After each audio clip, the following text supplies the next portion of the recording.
Hey guys, I'm Dov, and today I'm back with more Total War Warhammer 2 multiplayer action. We're here today with BRETONNIA. We're going to be taking on the Wood Elves. And yes, this matchup is generally perceived to be very much in BRETONNIA's favor, and we'll get to why in just a moment. As for my build, I've got King Lewin leading the way, Damsel, Lore of Heaven, since we've gone with a super wide build, just a single Grail Knight. 4 Knights Errant, including the Regiment of Renown Defenders. We've also got Knights of Lion-Hearted and Knights of the Realm here. Whole line of Peasant Mobs. We've got 3 Spearmen-at-Arms and 3 Peasant Bowmen. For my opponent, he's got a Glady on horseback, a couple of Wild Riders defending the flanks, War Dancers with Azerite Spear, Eternal Guard up front with a couple of Wildwood Rangers as well. Glade Guards with Starfire Shafts, pretty decent choice here. So yeah, you can see right off the bat, I'm going to be pushing up and around the flank here with the Damsel and the Grail Knights through the woods. There's no units in here to really spot me until I get too close. I do have the Lion's Shield active on Lewin, giving a ton of missile resistance, so I'm not really too worried about this missile fire here at the moment. We can kind of just sit here and tank this as my units approach. And also, if I can pop the Beloved Son of BRETONNIA, I mean, obviously it's very risky to try and intentionally do that, but, you know, I'm not too worried about it. Let's just say that, about him taking all this missile fire. So, yeah, we're going to pull up in range with some of these Peasant Bowmen and start shooting the Azerite Spear, just to generate some excellent value. The Grail Knights come for an ambush from the side forest here. Steel Chair, you know, the glowing magic, blessed by the lady, Steel Chair, right into these Wild Riders. Wild Riders do rely quite a bit on their physical resistance. Of course, Grail Knights having magic damage, they do a ton of damage to them. The Azerite Spear War Dancers try and support there, so we're going to go ahead and pull away, pull up with a couple Knights Errant as well. Damsel just kind of chilling on the side here for the moment. The Peasant Mobs getting involved here, matching up on some Eternal Guard. They will absolutely lose, but they might accidentally kill a few of those Eternal Guard on the way, which would be great. Yeah, and this is why this matchup is tough, basically. This charge right here pretty much shows, because it's really hard not to get charged from multiple directions at some point as the Wood Elves, and eventually things just start to sort of fall apart where it becomes impossible to protect your units from getting charged from multiple angles. And because you lack armor generally on, well, entirely on all your infantry, even Dryads have relatively low armor in the grand scheme of things. You will just absolutely get run over by heavy cavalry like this, especially massed heavy cavalry. So yeah, so far so good. The Peasants Bowmen also generating really good value here for the cost. They have really nice range. Right now they're shooting at these Wildwood Rangers. The Mobs and the Spearmen and so forth just moving in to kind of tie things up. And yeah, you can see the Wild Riders just don't really stand a chance, especially, I mean, even against like, I mean, obviously Grail Knights will crush them, but even like Knights Errant will do reasonably decent as long as they don't get charged straight up. And of course, Knights of the Realm also match up quite well with their anti-large bonus and everything. So yeah, it's, you can see already the balanced power starting to turn a little bit. And the Wildwood Rangers just haven't been able to really find a home here. There's not too many units for them to go after. I mean, obviously they can go after the Knights, but being relatively slow, I can just, you know, pull away and then come around, charge from multiple angles. And yeah, this is what we're here to see, right? Is Elves getting run over by Knights. Oh man. Oh man. Knights Errant generating a ton of value here, doing some really nice shock damage to those Wildwood Rangers. You can see once the Wildwood Rangers turn around, start to do attacks, the Knights Errant will absolutely take a ton of damage. But, you know, it's the value that we generated on the charge itself is almost worth it already. Yeah, been pretty good so far. Lewin has been taking quite a bit of missile fire. My opponent's been focusing primarily all of his Glade Guard on Lewin, which, you know, is understandable. But that does mean that he hasn't focused any of his missiles on my Cav, and you can see it's yeah, it's pretty apparent. Some of my units have taken some damage. You can see especially like the Grail Knights here, but at the same time they have racked up 2 XP chevrons from wrecking through Wild Riders and different things. And yeah, just all across the field here, these Cav for the most part relatively healthy. Defenders getting relatively low, but they should be okay. Oh yeah, here we go. Some more Knights Errant charging. Man, is it just me, or do Knights Errant look like they're literally like 14 years old? Anyway, Here come the Knights of the Lionhearted from the other side, and yeah, just immediately any unit that this happens to just gets wiped off the board. Just you know, has their code just deleted from the game. You know, Duck just hits the balance button, and they immediately just fall out of existence. Yeah, this Prey of Anathema is going to hit these Knights of the Realm here and tie them up, but that won't stop the rest of these units from absolutely pancaking these Eternal Guard here, and all the anti-large AP in the world isn't going to help when you get charged from multiple angles and you only have 40 armor. And, you know, you're classed as light infantry, like in terms of your weight class.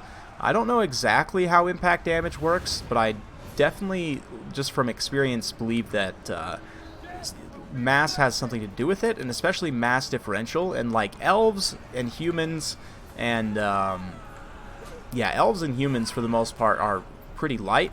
Like, most of their units tend to be very light in terms of their mass. Beastmen as well, obviously they're infantry, whereas things like, for example, Saurus, or, you know, pretty much all dwarf infantry, black orcs, you know, most orc infantry for that matter as well, are pretty heavy in terms of their mass. I don't know exactly if that plays into the damage calculations, but just from experience it seems like, especially against the Wood Elves, it certainly does.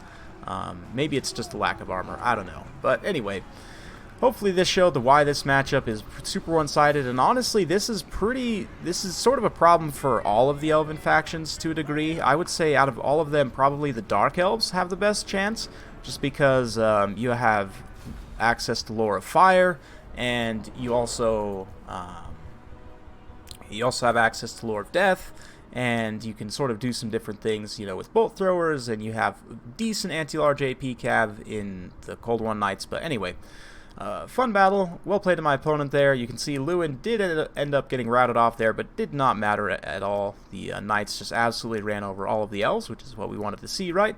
108 kills on the Grail Knights, 3 XP chevrons at the end of the day. They did some pretty heavy lifting there. Of course, the Knights of the Realm, Knights Errant, all doing quite well also. Peasant Bowmen able to rack up a few kills. Peasant Bowmen are just so cost effective as long as they don't get caught up in melee. I mean, they are literally useless in every way, shape, and form in melee, but considering the cost and their range, they have good damage, reasonably good accuracy. They're probably one of the better, like, kind of quote-unquote low-tier missile units. Might be even the best, I don't know, you can debate that in the comments below. But they just generate so much value in matchups like this, and again, Dark Elves against units like Witch Elves, even Dark Shards, they outrange heavily, and they outcost them heavily. I mean, in the High Elf matchup, they are slightly cheaper than the High Elf archers as well. Let's go ahead and take a look.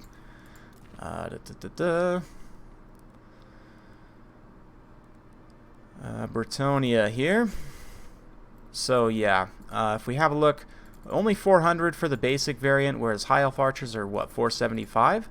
So, I mean, it's not that much of a cost differential, but there is a cost differential there, and they have pretty comparable range. The High Elf archers have slightly longer range, and obviously just better all-around stats, especially leadership. But, you know, the Peasant Bowmen still, I mean, the missile damage is exactly the same. I believe they even have exactly the same AP values. 3 AP per shot there. It might be 4 for the High Elves. Nope, 3 there as well. So, I mean, just such a cost-effective missile unit. These guys, especially only being 400 points, they can provide you with a ton of volume of fire. Of course, you also have the 2 other variants as well, fire and pox arrows, but a little bit more expensive, but definitely give you some good utility. The poison especially, or even in this matchup, the fire arrows obviously can be good if your opponent goes with trees. From the Wood Elf side specifically, this is probably, out of all the elves, the Wood Elves match up the worst against BRETONNIA because they really don't have many heavy units at all. The only heavy units you have are trees, which can work relatively well against BRETONNIA. You do sometimes run into a numbers issue. You may want to consider taking Durthu. I like the Ancient Tree Man though, because he allows you to give you some control, and you know, allows you to go a little bit cheaper in terms of your leadership as well. Awakening of the Wood is good because it gives you a speed debuff. You can kind of use that to control enemy heavy cav. And then Earthblood to heal, and then I'd probably just cut the rest of these for cost's sake.